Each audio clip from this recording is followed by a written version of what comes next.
Good morning my dear students. Gayatri school Sanchore के YouTube channel में आप सभी का स्वागत है।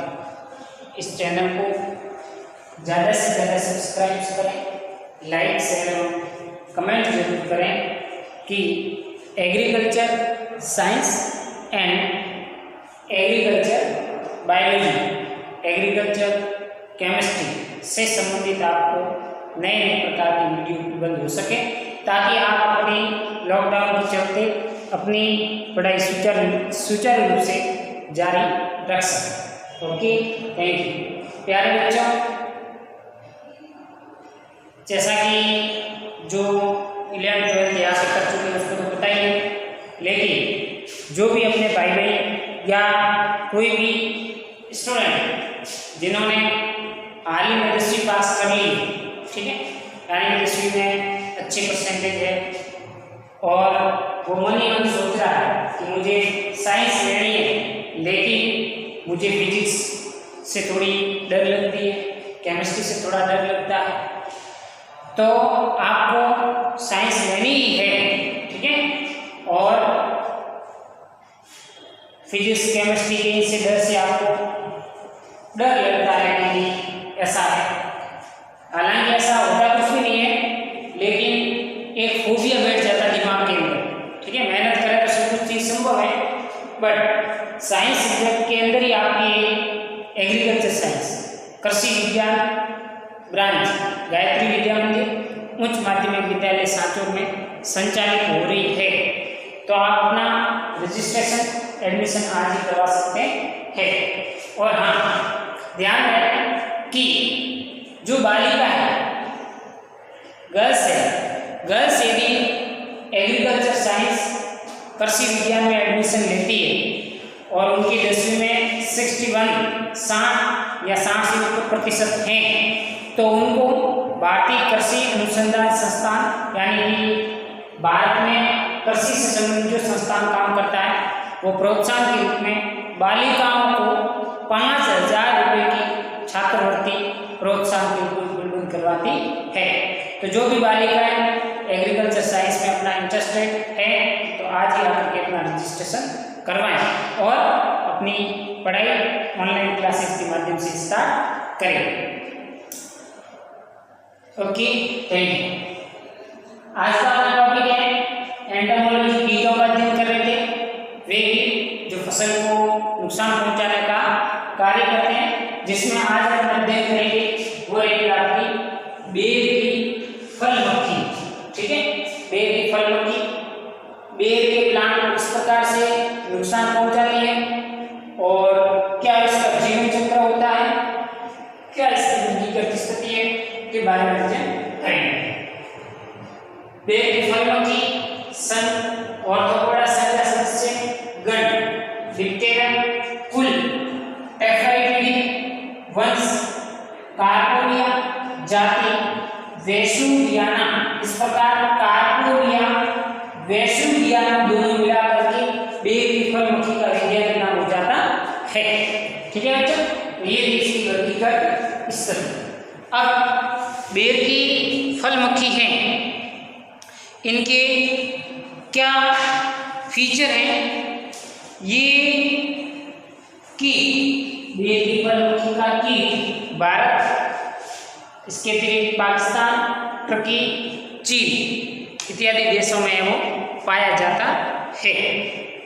इस कीट के लक्षण, इस कीट की प्रौढ़ एडल्ट जो हैं, प्रौढ़ मक्खी भूरे पीले रंग की होती है एवं इसके वक्ष पर भूरे रंग की अनुदैर्ध्य पट्टियाँ होती हैं। पंखों पर धूसर भूरे रंग के धब्बे पाए जाते हैं। ये है इसके लक्षण, पीले भूरे रंग की होती है, वक्ष पर भूरे रंग की अनुदैर्ध्य पट्टियाँ पाई जाती हैं और पंख हैं वो भूरे रंग के होते हैं। ये है सामान्य लक्षण इसके बेर की फल मक्खी के। क्षति एवं महत्व, क्षति एवं महत्व का मतलब है कि ये कौन से पादप को नुकसान पहुंचाता है। जैसा कि नाम से स्पष्ट है, इनके पोषक पौधे हैं बेर का, ठीक है, और बेर की दो जातियाँ, एक जीजीपस मोरिशियाना, दूसरी है जीजीपस जुजुबा। ये दो इसके पोषक पौधे हैं जिनके फल को ये नुकसान पहुंचाने का क्या करती है, काम करती है। तो ये इसके होस्ट प्लांट हैं बेर की फल मक्खी के। ये एकल भक्षी कीट है, मोनोफेगस एकल भक्षी कीट है जो बेर की जीजीपस मोरिशियाना एवं जीजीपस जुजुबा प्रजातियों को बहुत नुकसान पहुंचाती हैं। कीट की केवल मैंगट नुकसान पहुंचाती है। ये लट या मैंगट मटमैली सफ़ेद रंग की होती है। कीट से प्रकोपित फल काणे हो जाते हैं। आपने देखा होगा कि बेर का जो फल अपन खरीदते हैं तो उसमें से कई जगह जगह पर है वो फल है वो बीच में से सिकुड़ा हुआ और बीच में छेद होता है, तो वो इन मक्खी के द्वारा संक्रमित होता है। तो प्रकोपित फल काणे होते हैं जो खाने लायक नहीं रहते। ऐसे फल जल्दी पकते हैं, गिरकर नष्ट हो जाते हैं। इस कीट के प्रकोप से 30 से लगा करके 100% तक यानी कि 30 to 100% तक बेर की फसल को नुकसान होता है। तो इस प्रकार से ये क्षति पहुंचाती है जीजीपस मोरिशियाना और जीजीपस जुजुबा को। यदि ज़्यादा प्रकोपित हो गया है तो 30% और इससे भी ज़्यादा हो गया है तो 100% तक भी नुकसान हो सकता है। जीवन चक्र, बेर की फल मक्खी का जीवन चक्र कैसा है, किस प्रकार से ये अपनी पूरी प्रावस्थाओं को पूरा करती है। कीट सर्दियों में सक्रिय होता है क्योंकि बेर में फल हैं वो लगते हैं सर्दी ऋतु में, तो ये कीट भी सर्दियों में एक्टिव होता है। अप्रैल से अगस्त में भूमि में कोष अवस्था में शीत निष्क्रियता में रहते हैं। अप्रैल से लगा करके जो अभी अगस्त का महीना चल रहा है तब तक इनके कोष हैं वो भूमि में शीत निष्क्रियता अवस्था में पड़े रहते हैं। प्रौढ़ मक्खी बेर में फूल व फल निकलने के दौरान कोष अवस्था से बाहर निकलती है। जो इसकी शीत निष्क्रियता वाली शांत अवस्था वाली अवस्था है, जब बेर में फूल और फल बनने शुरू हो जाते हैं उस दौरान ये कीट कोष अवस्था से बाहर निकलती है। इसकी प्रौढ़ मक्खियाँ तेजी से उड़ने में सक्षम होती है, यानी कि जो इसकी एडल्ट यंग वयस्क मक्खियाँ हैं उड़ने की अच्छी क्षमता रखती हैं, परंतु मादा मक्खियों को अविकसित फलों पर अंडे देने के समय आसानी से पकड़ा जा सकता है। मादा मक्खियाँ हैं और मादा मक्खियाँ हैं वो अपने अंडे कहाँ पर देती हैं, फलों पर देती है। तो उस समय जब ये अंडे दे रही होती है तो उस समय अपन इस मक्खी को सफलतापूर्वक पकड़ करके इनका नियंत्रण करना चाहे तो कर सकते हैं।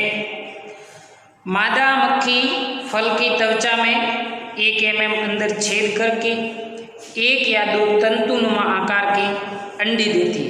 मादा मक्खी फल की त्वचा में जो फल बेर का है उसके अंदर 1 mm अंदर छेद करती है और 1 या 2 तंतुनुमा आकार के अंडे देने क्या करती है, स्टार्ट करती है।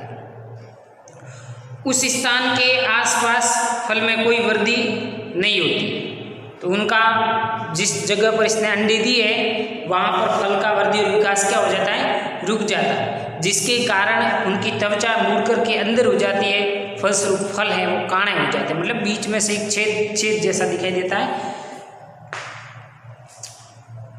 उस स्थान के आसपास फल में कोई वृद्धि नहीं होती है एवं फलों का आकार विकृत हो जाता है, अनियमित। वैसे सामान्य गोलाकार आकृति या अंडाकार आकृति में बेर के फल होते हैं, तो वो उस आकृति से हटकर तंतुनुमा या अनियमित आकृति में परिवर्तित हो जाता है। अंडों से 2-3 दिन में मैंगट बाहर निकलकर गुद्दे को खाती है। अंडे दे दिए, अंडे से 2 अंडे देने के 2 से 3 दिन बाद उस अंडे से लट मैगट जिसको कहते हैं वो बाहर निकलती है और फल की जो भित्ति होती है, गुद्दा होता है, उस गुद्दे को खाना क्या कर देती है, प्रारंभ कर देती है, जिससे फल गुठली के पास से सड़ जाता है। गुठली जो इसके अंदर वाला दाना बीज होता है, वहाँ से फल सड़ना शुरू हो जाता है। एक फल में 18 मैगट तक पाए जा सकते हैं, यानी कि एक बेर के फल के अंदर 18 लटें हो सकती हैं।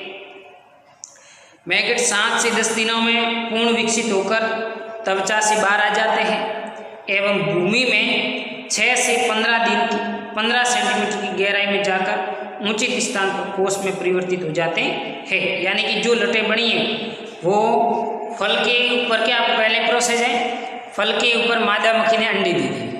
अंडे 2 से 3 दिन के बाद मैगट या लट में परिवर्तित होते हैं और जैसे ये गुदा खा करके 7 से 10 दिन में ये मैगट या लट पूर्ण रूप से विकसित हो जाते हैं और विकसित होकर के उस त्वचा से, यानी कि फल की त्वचा से बाहर आकर के भूमि के अंदर कोष अवस्था में चले जाते हैं। कोष अवस्था इनकी 14 से 30 दिन की होती है और इस कीट का सबसे छोटा जीवन चक्र 24 दिन का होता है। एक साल में 2 से 3 पीढ़ियाँ पाई जाती है और 24 दिन में एक अंडे से लेकर के प्रौढ़ बेर की फल मक्खी को तैयार करने में इतना समय है वो लगता है, कितना, 24 दिन का। तो इस प्रकार से एक सीजन में ये 2 से 3 पीढ़ियाँ हैं वो सफलतापूर्वक मक्खी तैयार कर सकती है। इसके कारण की संख्या होती है जिसे बढ़ती है। सिंपल सी प्रोसेस है, मादा मक्खी बेर के फल पर अंडे देती है। अंडे 2 से 3 दिन में मैगट या लट में परिवर्तित होते हैं और 7 से 10 दिन में ये मैगट या लट पूर्ण विकसित होकर के भूमि के अंदर कोष अवस्था में चला जाता है और वहाँ पर उसका धीरे धीरे विकास होकर के 14 से 30 दिन में पूर्ण विकसित प्रौढ़ या वयस्क मक्खी का निर्माण हो जाता है। ठीक, ये टोटल इसके जीवन चक्र के दिन होते हैं 24 डेज, 24 दिन, और इस प्रकार से एक साल में ये 2 से 3 पीढ़ियों को निर्मित करने की कैपेसिटी या क्षमता रखती है। अब ये बेर ए का कौन सी फसल है, यूँ अपन माने तो फलों वाली फसल है, ठीक है, यानी कि इसके फल हैं वो खाने के लिए काम में लिए जाते हैं। तो ये मक्खियाँ हैं, ये इन बेर के फलों को तो जो खाने योग्य भागी क्या है, फल है, और फल को ही नष्ट कर देती है। फिर शेष भाग तो उसका किसान का प्रोडक्शन इसका कम हो जाता है। तो इनके लिए आपको क्या करना पड़ेगा, नियंत्रण करना पड़ेगा, किसका, इन मक्खियों का। तो इन मक्खियों का नियंत्रण आप किस प्रकार से कर सकते हैं, तो इनके 2 तरीके, बेर की फल मक्खी के प्रबंधन के 2 तरीके, एक सामान्य प्रबंधन और दूसरा रासायनिक प्रबंधन। 2 तरीके से प्रबंधित किया जा सकता है। पहला है सामान्य प्रबंधन। कीट को नियंत्रण हेतु मई, जून एवं दिसंबर, जनवरी माह के महीनों में वृक्षों के आसपास अच्छी गुड़ाई कर देनी चाहिए। यानी कि जहाँ पर आपके बेर के वृक्ष खड़े हैं वहाँ पर मई, जून और दिसंबर, जनवरी माह में अच्छी निराई गुड़ाई का कार्य संपादित कर लें। क्योंकि वह उन्हीं की जड़ों के अंदर ये कीट रहता है। कीटों से क्षतिग्रस्त फलों को रोजाना एकत्रित करके 2 फीट गहराई जमीन में दबा देना चाहिए एवं पशुओं को खिला देना चाहिए। ठीक है, क्या है, फल के ऊपर ये अंडे देते हैं और बहुत सारे अंडे से एक बेर के फल के ऊपर मान लो 10 से 12 अंडे देती है मक्खी। ठीक है, तो 10 से 12 अंडों से 10 से 12 मक्खियाँ बनेगी। तो आप जो आपको ऐसा लगा कि ये अंडा है वो ये फल है, इसमें अंडा है, तो उसको आप अलग करके मिट्टी के अंदर दबा लें तो इसकी जीवन अवस्था है वो कम हो सकती है। दूसरा तरीका है रासायनिक प्रबंधन। केमिकली ट्रीट आप किस प्रकार से कर सकते हैं, तो अक्टूबर नवंबर में जब फल मटर के दाने के आकार के हो जाते हैं तब पेड़ों पर मिथाइल डिमेटोन 25 ईसी या डाईमीथियोल 30 ईसी दवा 1 ml प्रति लीटर पानी में घोल बना करके आप प्रति लीटर पानी की दर से इनका छिड़काव करना चाहिए। इसे मध्य दिसंबर में फिर दोहराना चाहिए ताकि इसकी जीवन चक्र की जो कड़ी है, वो जीवन चक्र की कड़ी है वो टूट जाती है और जीवन चक्र की कड़ी टूट जाने के दौरान है वो फिर इसका नियंत्रण अपन सफलतापूर्वक कर सकते हैं। तो इस प्रकार से आज के लेक्चर वीडियो में अपन ने बेर की फल मक्खी के बारे में अध्ययन किया। आज यही, कल अपन आपको बताएंगे अनार की तितली। Okay, thank you.